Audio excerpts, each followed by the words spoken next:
1A. Pada zaman Belanda, ketika era tanam paksa berakhir dan memasuki masa politik etis, beberapa sekolah Belanda mulai menerima pelajaran dari berbagai kalangan, yang kemudian berkembang menjadi bernama sekolah rakyat. Pada akhir era abad ke-19 dan abad ke-20, Belanda memperkenalkan sistem pendidikan formal yang lebih terstruktur pada rakyat Indonesia. Tidak berhenti sampai di situ saja, Belanda juga mendirikan sejumlah perguruan tinggi di Pulau Jawa pada abad ke-20. Tujuannya pada saat itu adalah Belanda ingin memperdalam pendidikan di Indonesia.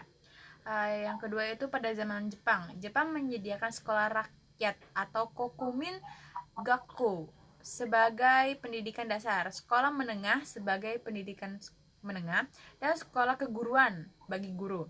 Jika pada masa penjajahan Belanda tadi, bahasa utama yang digunakan yaitu bahasa Jepang, maka pada saat penduduk Jepang berubah menjadi bahasa Indonesia sebagai bahasa utama, diikuti bahasa Jepang sebagai bahasa kedua.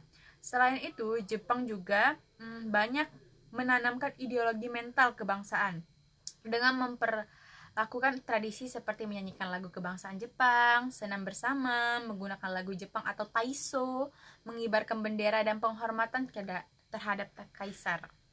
B. Kurikulum pendidikan dasar. Pada masa Belanda ada 3 sistem pendidikan, yaitu yang pertama sistem pendidikan Islam, yang kedua sistem pendidikan Belanda, yang ketiga sistem pendidikan prosedural. Pada sistem Belanda, mereka sangat diskriminatif akan pribumi saat ini, dan hanya boleh bersekolah dan hanya yang berboleh sekolah yaitu para bangsawan saja. Kalau pada masa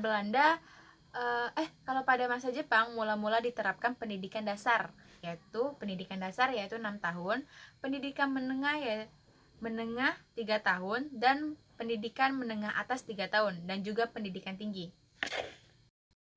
Yang kedua, untuk pesantren, selain menggunakan kurikulum dari pemerintah, pesantren juga menggunakan kurikulum sendiri yang lebih berfokus kepada pendidikan agama. Malahan untuk pesantren tradisional tidak menggunakan kurikulum seperti sekolah umum. Sedangkan pada madrasah adalah satuan pendidikan keagamaan Islam yang bukan formal, yang menyelenggarakan pendidikan keagamaan Islam sebagai pelengkap pelajaran dalam pendidikan formal atau siswa seusia pendidikan dengan masa pendidikan tertentu, dan sekurang-kurangnya 18 jam pelajaran dalam seminggu.